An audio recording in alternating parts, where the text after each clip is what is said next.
Doctor Patra, सुबह में 88 के करीब थे जब पहली बातचीत आपसे टीवी पर हुई और अब आप 41 पर आ गए हैं। मुकाबला है, लेकिन हैदराबाद काफी आगे निकल गया है भाग्यनगर से, ऐसा लग रहा है। देखिए, उस समय भी जिस शब्द का मैंने प्रयोग किया था वो था संयम, और अभी भी जिस शब्द का मैं प्रयोग कर रहा हूं वो है संयम। संयम और परिश्रम, ये दो ऐसे शब्द हैं जिसको भारतीय जनता पार्टी ने आत्मसात किया है, और उसका नतीजा जो अभी हमारे सांसद कह रहे थे वो 2023 के चुनावों में देखने को मिलेगा।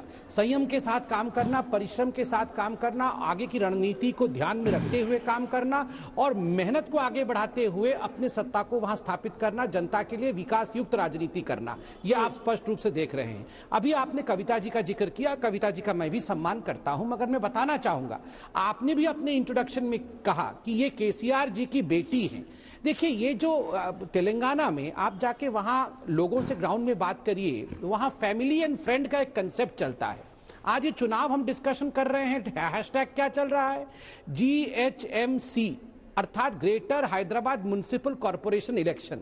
मगर आप वहां हैदराबाद में पूछिए, लोग कहेंगे ये FFMC प्राइवेट लिमिटेड बन चुका है, अर्थात फैमिली फ्रेंड प्राइवेट लिमिटेड। ये जो फैमिली है अर्थात केसीआर, केटीआर, आदरणीय कविता जी और उनके परिवार के लोग, हरीश जी जो कविता जी के पति हैं, चाहे उनके नेफ्यू जो अभी दुब्बक से हारे, केवल परिवार के लोग। और फ्रेंड कौन है? वो ओवैसी है।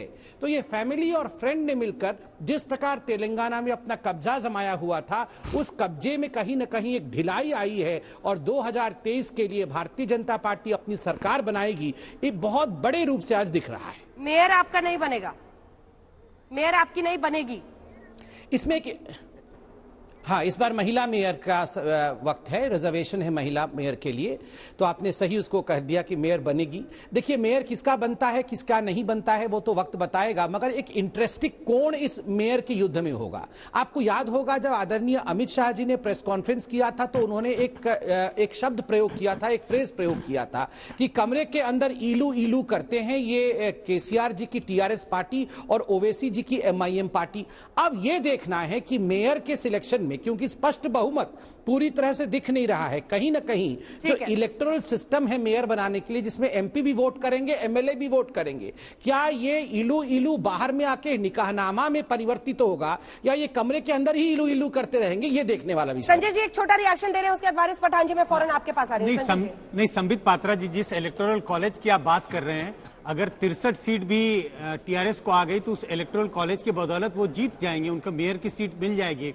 17 उनके MLA हैं, 17 उनके MLC हैं, 2 MP हैं, तो कुल मिला के 98 वोटों की जरूरत है। 195 इलेक्टोरल कॉलेज में है, और अगर इनको 63 आ गए तो मेयर जीत सकते हैं, वो मेयर बना सकते हैं। तो संबित जी से ज्यादा आप वारिस जी को मायूस कर रहे हैं, उन्हें लगा था वो मेयर मेकर बन गए। नहीं, मैं तो किसी को मायूस या खुश करने के लिए नहीं कह रहा था, मैं तो बिल्कुल जो स्पष्ट आंकड़े हमारे सामने हैं, जो तथ्य है, मैं उसी को वही बता रहा था अपने दर्शकों के लिए। हाँ, वारिस पठान जी, मेयर मेकर भी आप नहीं बन पाएंगे, लेकिन सवाल यही है कि खुलकर इजहार हो जाएगा क्या? यही वजह थी ना कि आप लोग सिर्फ 51 सीटों पर चल रहे थे।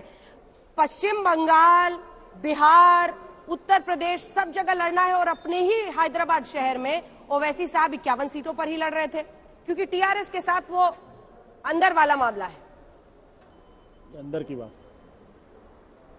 अंजना जी, सबसे पहले तो मैं आपको बताना चलूं, आज सुबह में आपने याद किया, वारिस पठान आते रही, मैं आपके सामने हाजिर हो गया हूं।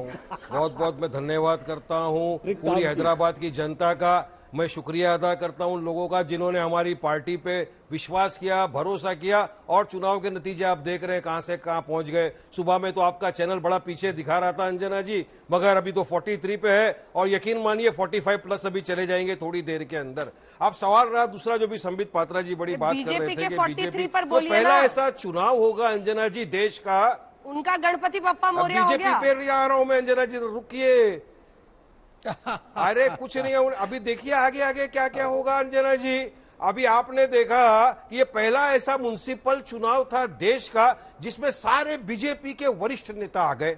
यहां तक के होम मिनिस्टर वहां पहुंच गए, इनके प्रेसिडेंट पहुंच गए और सबने जाकर टारगेट किस पे किया? असद ओवैसी पे। बोले आएंगे असद ओवैसी का गढ़ हिला देंगे, मगर उनके गढ़ को तो आज भी नहीं लगी, इनका खुद का गढ़ हिल गया। आज ये आए थे मेयर बनाने के लिए, मगर रुझानों के हिसाब से तो मेयर कहीं बनता हुआ मुझे दिख नहीं रहा। लेडी है तो लेडी मेयर तो कहीं दिख नहीं रही है। मगर ये जो चुनाव की जीत है, ये MIM की जीत है। मैं बताता चलूं, पिछले बार हम 44 पर जीते, इस बार हमने 51 पे कैंडिडेट खड़े किए। आप परसेंटेज देखिए अंजना जी, अगर आज 43 है, 45 होता है तो कितनी सारी सीटों पे हम लोग आगे हैं। जबकि भाजपा लड़ी चुनाव किस मुद्दे पे? हम भाग्यनगर कर देंगे। किस मुद्दे पे? अगर हम जीत के आए तो सर्जिकल स्ट्राइक कर देंगे। मगर हमारा मुद्दा एक ही था, डेवलपमेंट, विकास और लोगों का काम करना, जो इतने वर्षों में हमने किया और लोगों ने आज उसका नतीजा दिया। मैं शुक्रगुजार हूं पूरे हैदराबाद की जनता का कि जिन्होंने ओवैसी ब्रदर के ऊपर विश्वास अपना रखा और इतनी भारी अक्सरियतों के साथ हम जीतते चले जा रहे हैं। ये 43 पर रुका नहीं है अंजना जी, ये आधे पौने घंटे में आपको 45 भी दिखेगा, क्योंकि पब्लिक हैरान हो गई है। अब पब्लिक को रेटरिक्स और जुमले नहीं चाहिए, पब्लिक को काम चाहिए, विकास चाहिए।